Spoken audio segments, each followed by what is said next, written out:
Creating a community and running events is one of the hardest but most rewarding things that you'll ever do. We are currently in Manchester for our final Get Shit Done of 2025. That's 6 events across the course of 2025, the most events that we've ran in one single year. So I thought it'd only be right to give you the little insights, takeaways, my lessons, golden nuggets, mistakes, and also successes that hopefully you'll be able to carry forth with you. And also, this isn't just the last 6 events that we ran. This is also all of the previous events that we've been able to create over the previous years, because again, I think that can create quite a nice contrast. So let's get this show on the road.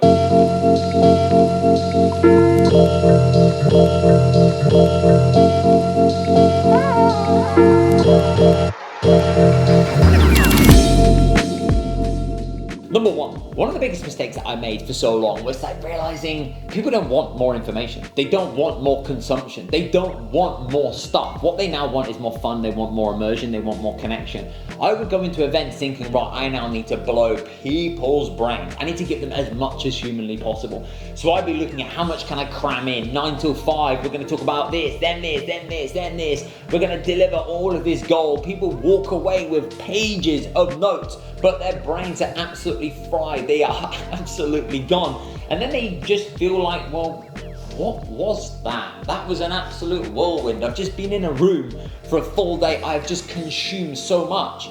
But they now feel almost worse than what they did coming in, because they now feel completely overwhelmed, bombarded by all the stuff that they haven't yet done. Now, don't get me wrong, sharing little golden nuggets, insights, being able to give people little value extraction points that they can now go and implement is going to be so important. But what they now want is wins. They want speed, and they want one thing.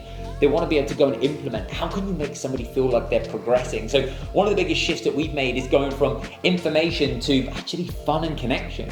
So this year we've placed a bigger focus and a bigger emphasis on more space, more time, more conversation, more fun, playing paddle, going for sea dips, going for morning runs. That's fun for me, it might not be fun for them. Going for food, and just giving people that opportunity just to actually have more time just to connect and digest, rather than thinking it's just how much can I consume. And that feels way better for them, and it also feels way better for you, because I would then spend so many days and weeks, the night before, the morning of, prepping slides, making sure that I could provide as much as possible.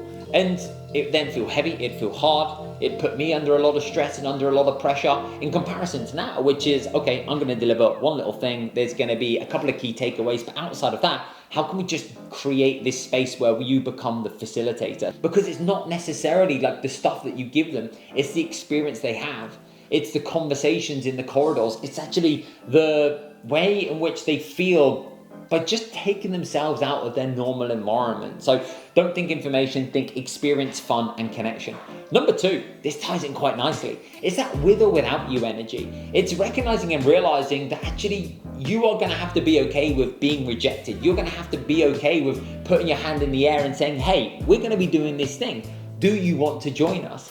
And you are going to get a lot of people that will say no. You will get a lot of people that won't necessarily attend. There are going to be plenty of times where you run events and people say, yeah, I'm 100% coming. And then all of a sudden you get people at the very last minute saying, hey, no, unfortunately I can't make it. And that can make you feel a little bit deflated. But it's just realizing that you set the standard. You bring the energy. You tell people, this is what we're doing. This is what we're up to. This is where we're going. Would you like to come with us? And if they do, phenomenal. If they don't, that's okay. And here's what I've learned. Number 1, the people that come with you, they have a great experience, great time, and they're like, how do I get more of this? Not only that, how can you create something that's shareable, that's memorable, that they want to be able to tell other people? So that could be merch. That goes back to the experiences and fun. And being able to realize and recognize that that is your product, which can become your very best marketing, and it gives people something to look forward to. Number 2, the people that don't attend, off the back of so many events that we've run, I've had so many people messaging me being like, oh, I wish that I was there. I was watching your stories. I was watching what everybody else was up to. It looked absolutely incredible. I am 100% going to be at the next event. It looked amazing. I would love to be a part of that. And it just creates that level of FOMO. So people are on the sidelines and they're watching what you're up to, and they are now also thinking that they are currently missing out, which again gives them something to look forward to. And it also creates this level of energy that other people on the outside that aren't even your clients want to be a part of. And number 3, for the people that do attend, that do show up, that are in the room, I think it gives them something so much deeper, so much greater, and so much bigger, than just like this transactional coaching process. And that with or without you energy is something that people are then really looking forward to. People come to you for the result, they stay with you for the community, the progress, and what it actually is that they're growing into. And so we've had people that have been with us for 6 or 7 years. And the beautiful thing is seeing their evolution from event to event to event to event. And also what's really cool is they reflect back and they go, it's amazing to see our evolution from event to event to event. And they look forward to that. They look forward to going on that journey with you. So can you bring that level of with or without you energy? Can you pre-plan your year and say, hey, this is what we're up to, this is where we're going, and this is what we're gonna do? And also create different events, different experiences. That doesn't need to be you're sat in a room. It doesn't need to be a training session. Think about the different things that you can do with people that are gonna be experiences that are gonna make them shareable, are gonna make them memorable, and are gonna make people feel a certain way. Number 3, it's not really about you. Everybody contains and carries a piece of the puzzle. Now, the moment that really stands out for me is at our latest event in October out in Portugal. We, on day 2, were doing a little bit of a business immersion day, and I was talking through AI, community, and building a personal brand. But nothing that I really said was the biggest takeaway. It was the conversations and actually the shares from other people. And the 2 that really stand out for me was, 1, Reese, who came to Portugal for the first time, was actually traveling alone for the first time. And it was amazing just to see him just grow, and him being in it and having that experience was super special and super cool. And he put his hand in the air because we were talking around like failing, putting yourself out there. And he said one of his biggest lessons and one of his biggest takeaways that he got from when he was at drama college was, if you knew after 10 no's you were gonna get to a yes, how quickly would you get through those no's to get to the yes? And it was in that moment, it was just like right message, right time, right person. It was like bang, wow.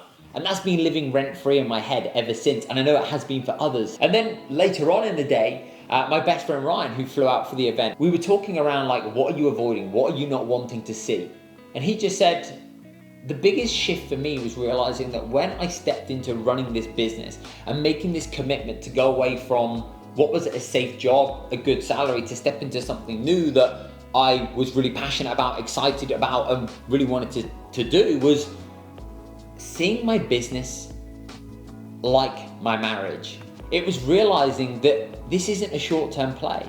This is it. This is a commitment. This is a declaration. There is no going back. I am 100% in. There are going to be good times. There are going to be bad times. There are going to be highs. There are going to be lows. There's going to be everything in between. But it's realizing that this is a long-term game. This is a long-term play. And I'm making a commitment to this business because this isn't something that I'm just temporarily just trying to do to get a quick win from. And when he said that, again, it was like light bulb moment, penny drop moment. Whenever you think about running events or having an experience or your community, it's actually you're the facilitator.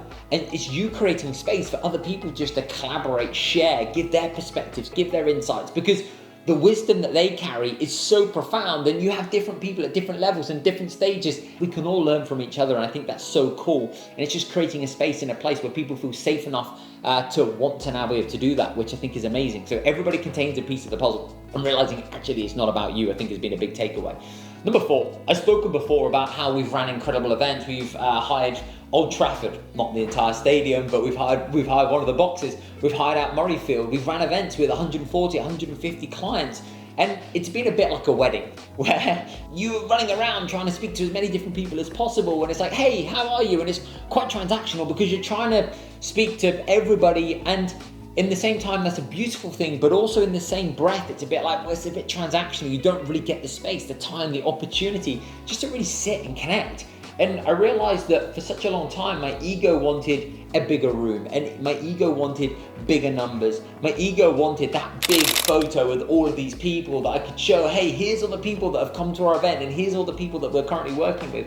This year, what my heart has actually really wanted and appreciated has been a smaller room, more intimate rooms, less people, because it offers more immersion. It creates more space. It gives you more time to be able to really go deeper and go further with somebody. It's slower, it's calmer. so much of this also comes back down to the people that are in the room, which comes back down to your marketing, your messaging, finding your people, which is the magnetism that you radiate out, your brand, what you stand for, what you stand against, and being able to create a container and create a room where you can find the others, where people feel like they belong, they feel like they're part of something, they feel as though that they have found other people who are just like them, that are going on a similar journey. And that's really what I've wanted to be able to create. Doing that, I think, has made me realize this year how much I want to continue to do even more of that. So when you are thinking about these events, if there was one person that turns up, phenomenal. That's all that it takes for you to now be able to connect, have a great time, have a great conversation, and you never know where that's going to take you. Number 5, one thing that people always ask me whenever they're running an event for the first time is, Joe, like, what do I need to do? How do I make sure that people have a good time? Like, what do I need to say? And the first thing that I always say to them is, my biggest mistake was realizing that I was initially trying to put on an act. I was thinking, how do I manufacture this environment? How do I manufacture and create this space? Instead of realizing that actually people just need me exactly as I am today. They don't need me to turn up as Coach Joe. They don't need me to turn up as business owner Joe. They don't need me to turn up as this other person who feels as though that you've got to put on this show. They need you to turn up as you. Because when you do that, again, it creates a mirror. It allows you to feel seen, which allows them to also feel seen, and they can model your behavior. It allows them to actually realize, oof, okay, I can just be myself. And when you do that, I think you create, again, a space that feels authentic, it feels organic, it feels magnetic, and it feels easy and it feels light. So when you're running events, is realizing that people want the person first, and also it's vice versa. You want people to be able to put their guard down. In order for them to be able to do that when they're walking into a new room and there's a little bit of nerves, there might be a little bit of apprehension, it's realizing that you need to be able to create that space initially, which starts with you listening, acknowledging, first seeking to understand, making somebody feel welcome, being able to spend time just actually actively listening, holding space. When you do that, you have a better time, they have a better time. And I think, again, it just creates this feel that you almost can't quite communicate and articulate, that just feels different. And finally, number 6, community and events aren't a nice to have. They are the heartbeat and the foundation of your product. Now more than ever before, people want belonging, they want connection. They want a space where they feel like they can belong. They want something to look forward to. They want to find the others. They want experiences, memories, moments. So now moving forwards, if you want to continue to win, you want to continue to grow, you want to continue to create, and you want to continue to facilitate a great coaching business, you can't afford not to now be running events. You can't afford now not to be working and building and creating a community, which just starts with one person. And yes, it takes time. Yes, it takes energy. Yes, it might take a bit of economic resource, but it doesn't need to cost thousands of pounds. It could be a walk in the park. It could be a run, walk and talk. It could be grabbing coffee. Every event is going to be different. And whenever I've walked away from events, it's like, how can I make the next one better? And how can I make the next one better? And how can I make the next one better? And often what we think is that better is bigger. So I need to spend more money. We need to get better guests. We need to do a better room. We need to whatever. Instead of actually now realizing that every single event is better because it's got different people, there's a different energy, there's a different experience, there's different moments, there's different memories, and you can't compare. So it's realizing that events that you run don't always need to be continually getting bigger. You don't need to be spending more. It's about actually creating opportunities, experiences, and creating a space where people are looking forward to growing. They found the others, they found themselves. They're being stretched, they're being challenged, they're being held to a higher standard. They feel safe, and they really feel as though that they found their place. So moving forwards, pre-plan your year, get some dates in the diary, get your calendar locked and loaded. Tell people this is what we're up to, this is where we're going, this is what we're doing. Bring that with or without you energy. Handle the objections before they even arise. Because people are going to be nervous, they are going to be apprehensive. So how can you handle the objection in your communication and demonstrating what it is that you're up to, and also highlighting the experiences that you've been through, so you again make other people feel safe.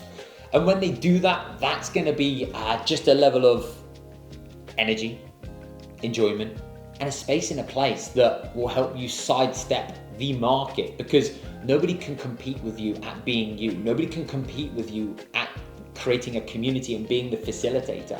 Nobody can compete with you with actually allowing other people to feel seen and feeling as though that they've now really found their people whilst they're going on this journey. So 6 events, 6 insights, and selfishly, I think for you, building a business is lonely. Building a business can feel as though that nobody gets it, nobody understands. And the greatest fulfillment piece for me has actually being able to do cool things with cool people, because that's really what it's about. Yes, we want to make more money. Yes, we want revenue to go up. Yes, we want to continue to have a bigger impact. But actually at the core of it, I think you just want to have fun. You want to be able to actually have fulfillment. You want to actually have things that you're excited about. And that's really what creating a business your way is about. And that's really how you build a business that becomes an extension of you, your lifestyle, and also your values. So go and implement, go and execute, go and do the thing, go and run the event, go and put yourself out there, and go and create the space and the place that you know that you once needed. Until next time, speak to you soon. Ciao, ciao.